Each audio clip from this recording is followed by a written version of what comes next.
하나님 말씀 이사야 22장 1절에서 14절, 이사야 22장 1절에서 14절 교독하겠습니다. 오늘은 8월 8일 목요일 아침입니다. 이사야 22장 1절에서 14절까지 말씀 교독합니다. 환상의 골짜기에 관한 경고라. 내가 지붕에 올라가면 어찌함인고 쏘라라며 떠들던 성, 즐거워하던 고을이여, 너의 죽임을 당한 자들은 칼에 죽는 것도 아니요 전쟁에 사망한 것도 아니라 너희 관원들도 다 함께 도망하였다가 활을 버리고 결박을 당하였고, 너희 멀리 도망한 자들도 발견되어 다 함께 결박을 당하였도다. 그러므로 내가 말하노니 돌이켜 나를 보지 말지어다. 나는 슬피 통곡하겠노라. 내 딸 백성이 패망하였으므로 말미암아 나를 위로하려고 힘쓰지 말지니라. 환상의 골짜기에 주 만군의 여호와께로부터 이르는 소란과 밥힘과 혼란의 날이여, 성벽의 무너뜨림과 산악에 사무쳐 부르짖는 소리로다. 엘람 사람은 화살통을 메었고 병거탄 자와 마병이 함께하였고, 기르 사람은 방패를 드러냈으니 병거는 내 아름다운 골짜기에 가득하였고 마병은 성문에 정렬되었도다. 그가 유대에게 덮였던 것을 벗김에 그날에야 네가 숲을 곳간의 병기를 바라보았고, 너희가 다윗성에 무너진 곳이 많은 것도 보며 너희가 아랫못에 물도 모으며 또 예루살렘의 가옥을 개수하며 그 가옥을 헐어 성벽을 견고하게도 하며, 너희가 또 옛 못의 물을 위하여 두 성벽 사이에 저수지를 만들었느니라. 그러나 너희가 이를 행하신 이를 앙망하지 아니하였고 이 일을 옛적부터 경영하신 이를 공경하지 아니하였느니라. 그날에 주 만군의 여호와께서 명령하사 통곡하며 애곡하며 머리털을 뜯으며 굵은 배를 띠라 하셨거늘, 너희가 기뻐하며 즐거워하며 소를 죽이며 양을 잡아 고기를 먹고 포도주를 마시면서 내일 죽으리니 먹고 마시지 않은도다. 만군의 여호와께서 친히 내 귀에 들려 이르시되 진실로 이 죄악은 너희가 죽기까지 용서하지 못하리라 하셨느니라. 주 만군의 여호와의 말씀입니다. 아멘. 이제 드디어 유다 차례입니다. 지금 쭉 여러 나라들 하나씩 경고하고 계신데 유다에게 경고를 보냅니다. 이들이 죽임을 당한 것은 전쟁 때문이 아니라 지도자들이 도망해서 이들을 이끌지 못했기 때문입니다. 이들은 적들이 침략했을 때 무기를 준비하고 수로를 확보하며 성벽을 보강했습니다. 그러나 하나님을 바라보거나 공경하지 않았습니다. 회개를 촉구했으나 오히려 내일 죽을 것이니 먹고 마시자라며 잔치를 벌였습니다. 하나님이 이들을 용서 못하겠다고 그렇게 말씀하신 내용이 오늘 내용입니다. 오늘 질문은 예루살렘의 문제는 무엇입니까? 예루살렘의 문제는 무엇입니까? 이것이 오늘 질문입니다. 먼저 1절에서 4절까지 말씀인데, 무능하고 무책임한 지도자들, 무능하고 무책임한 지도자들이 문제입니다. 1절에 나오는 환상의 골짜기는 어딜까요? 바로 유다의 수도 예루살렘입니다. 거기에 성전이 있고 거기서 하나님의 환상, 이상, 계시를 볼 수 있기 때문에 환상의 골짜기다 이렇게 말하는 것이죠. 그렇지만 하나님은 오늘 말씀을 보니까 예루살렘을 향해 경고하고 계십니다. 이들이 소란하고 떠들며 즐거워하던 고을이 죽임을 당하는 땅이 되고 말았습니다. 왜 이렇게 됐을까? 이들은 아수르의 침략을 받자 백성들을 보호하며 책임져야 할 유다의 지도자들이 자기 혼자 살겠다고 백성을 버리고 도망갔기 때문에 그렇습니다. 도망치긴 갔어도 결국은 멀리 가지도 못하고 붙잡혔죠. 하나님께서 보호해 주시지 않았다면 이 성은 진작에 함락되어 망했을 것입니다. 오히려 하나님의 계시를 전하던 이사야 선지자는 이 유다의 패망을 보면서 슬퍼하고 통곡했습니다.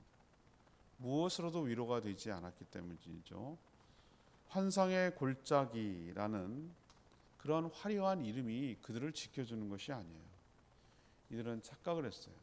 설마 이 성이 무너지겠나 이런 생각을 했는데 하나님을 경외하지 않고 나라를 지키는 책임을 다하지 않는 그런 지도자들이 이끄는 한 이 나라는 온전히 설 수가 없는 것이죠.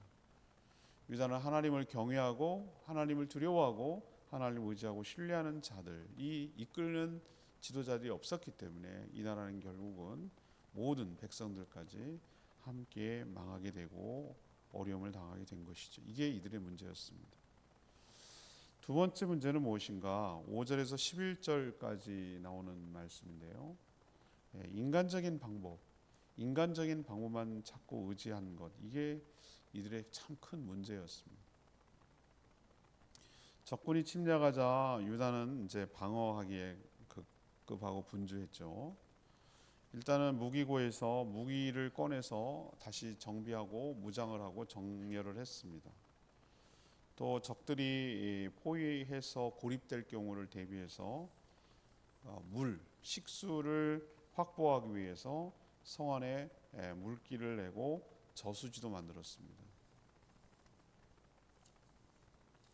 또 가옥을 헐어서 성벽을 보강하는 데 사용을 했습니다. 나름 얼마나 잘 대비하는지 모르죠, 그죠? 만약에 우리도 제주도는 모지기 이론인가 뭐 그런 게 있는데 엄청 그 재난과 환란을 대비하는 그런 정신이 강해요.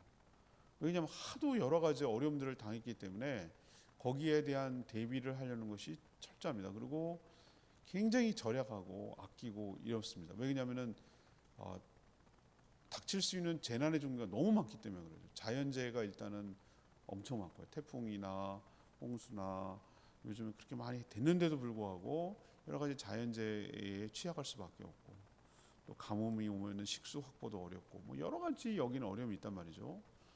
또 외세에 늘 시달리고 어려웠기 때문에 늘 빼앗기는 것에 대한 두려움이 있었어요.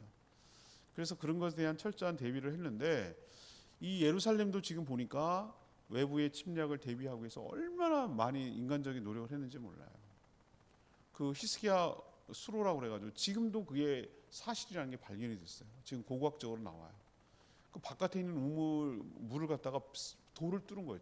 돌을 뚫어가지고 뭐냐면 수로를 만들어서 성 안으로 들어오도록 만들어요. 그게 돌을 뚫어서 수로를 만든다?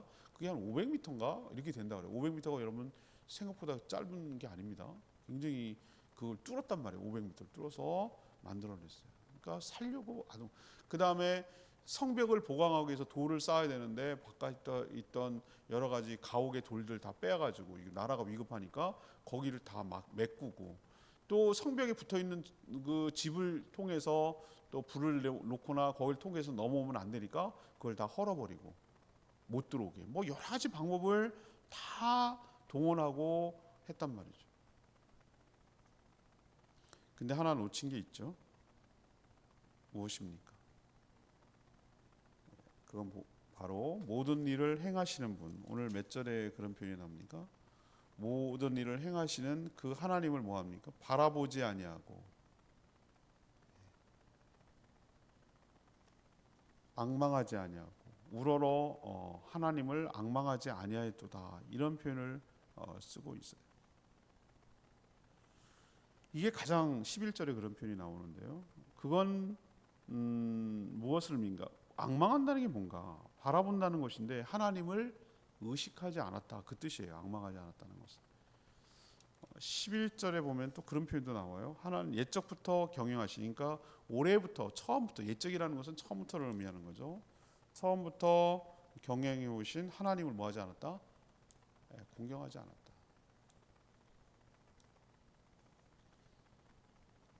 경영이란 무엇입니까? 계획하고 관리하고 통치하는 것을 말하는 것이죠. 그러니까 이것을 표현하면 이렇게 얘기할 수가 있겠어요. 인간적인 방법은 모두 찾아서 대비하고 준비를 하는데 정작 진정한 방어막이 되시는 하나님을 찾고 구하고 의지하지 않았다는 거예요. 이게 이들의 가장 큰 문제예요. 이게 결정적인 문제. 이래서 예루살렘이 결국 어떻게 됐습니까? 망하고 만 것이죠. 자, 세 번째는 참 이게 가슴 아픈 얘기인데요. 이게 나는 오늘 말씀 중에서 가장 좀 그래요. 12절에서 14절까지 말씀인데 회개하지 않고 자포자기했어요. 회개하지 않고 자포자기했습니다. 이사야 선지자가 나라의 어려움을 보면서 슬퍼 통곡하며 14절에 보니까 어떤 위로도 거절할 정도로 이 나라가 위기에 처해 있었거든요. 하나님은 이 이사야 선지자를 통해서 12절에 뭐라고 그랬습니까? 명령했어요. 뭐라고 명령했냐면 통곡하고 애곡하며 머리털을 뜯으며 굵은 배를 띠라 하셨거든요. 이건 뭘 상징하는 것이죠? 회개를 상징하는 거예요. 회개를. 하나님께서 그러면 회개를 하라고 그랬을 때 뭘 의도하는 것입니까? 고쳐주고 회복해주고 지켜주시겠다는 걸 의미하는 거잖아요. 그걸 생각해서 회개를 하라고 촉구하는 거잖아요, 그죠? 근데 이 의도를 깨닫지 못하고 회개하면 하나님께서 보시고 그들의 죄를 용서해 주시겠다는 그런 뜻으로 말한 것인데 회개하기는커녕 유다 백성들이 하나님의 명령과는 엉뚱한 방향, 정반대 방향으로 나간 거야. 어떻게 했는가? 13절에 보세요. 소와 양을 잡고 포도주와 함께 고기를 먹으면서 기뻐하며 즐거워하자고 그렇게 말하는 거예요. 13절에 보니까 지금 나라가 어떻습니까? 위기에 처해서 풍전등화처럼 지금 망하느냐 마느냐 그러고 있는 판인데 지금 먹고 무슨 전쟁에 승리를 했어요. 뭐 그런 것도 아니잖아요, 그죠? 굉장히 나라가 어려운 상황인데 뭡니까? 먹고 마시고 즐길 상황이 지금 아니거든요. 아닌데 이렇게 하는 행동은 이건 완전 어긋장 놓자는 거잖아요.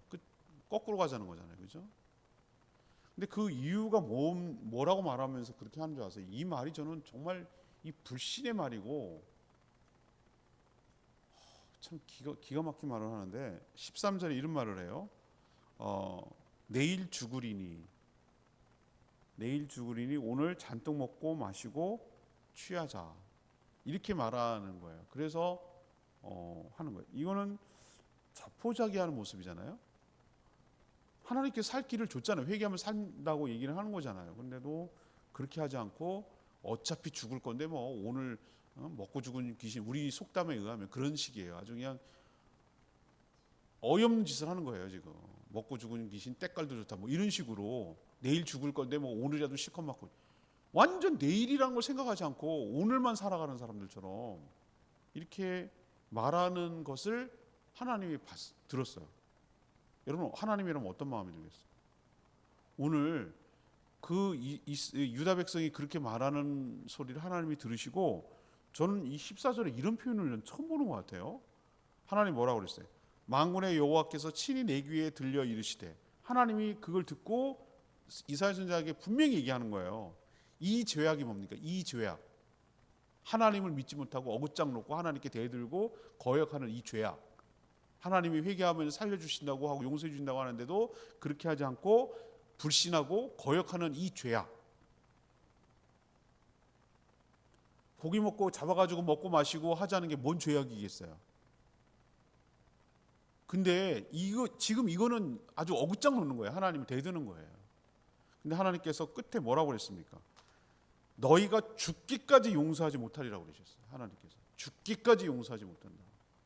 저는 이렇게 굉장히 강한 표현을 쓰시는 걸 처음 봤어요.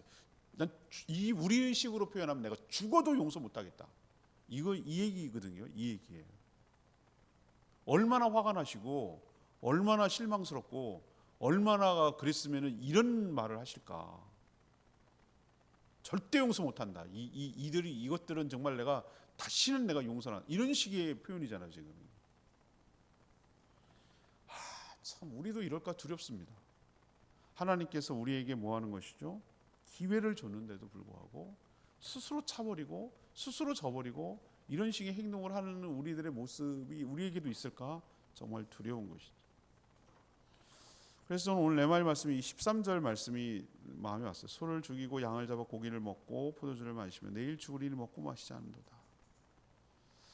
하나님을 불신하는 자는 결국은 자기 자신을 신뢰하는 자라고 할 수 있겠죠. 자신이 할 수 있는 모든 방법을 동원해서 닥친 여러 가지 인생의 위기를 타개해 보고자 노력을 하죠.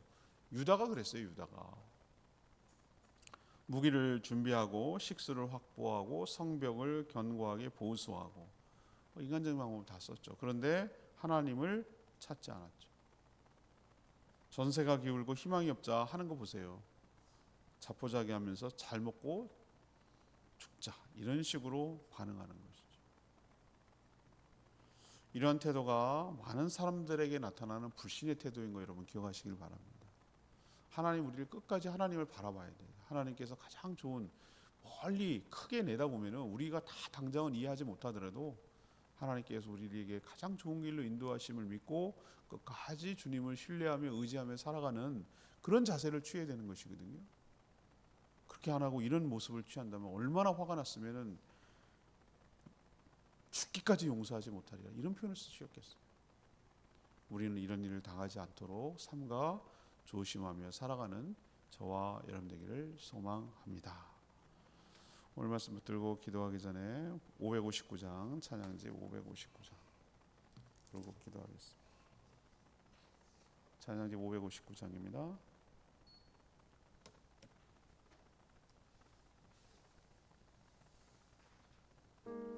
보라 하나님은 나의 구원이시라.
말씀드리면서 이게 주일 설교 본문이거든요. 근데 많은 생각이 나게 해요. 나는 어떻게 살아야 되지? 나는 하나님께 어떤 태도를 보이는 것이지? 인간적인 방법을 다 취하면서 하나님을 우러러 악망하고 의지하지 않는 것은 아닌지, 하나님께서 회개하면 살 거라고 촉구하는데도 정작 회개는 하지 않고 내게 죽을 건데 오늘 먹고 마시고 죽자고 이런 막말이라고 그럴까, 막 가는 태도를 하나님을 보이는 건 아닌지, 내가 죽기까지 용서하지 못하리라, 이 말은 참 하나님께서 자주 하는 표현이 아닌데 얼마나 화가 나셨으면 이런 표현을 하실까, 이런 생각이 드니까 참 많은 생각이 들어요. 오늘 말씀을 통해서 하나님, 이 어리석은 유다 백성들, 하나님의 택한 백성들이라고 하는 이들은 이런 태도를 보이는데 우리는 여기서 교훈을 삼고 어떻게 살아야 될지 깨닫게 해달라고 주여 외치며 기도하겠습니다. 주여 하나님,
하나님, 유다가 보인 모습을 보면서 그들의 가장 심각하고도 중요한 문제점이 뭔지 깨닫게 됐습니다.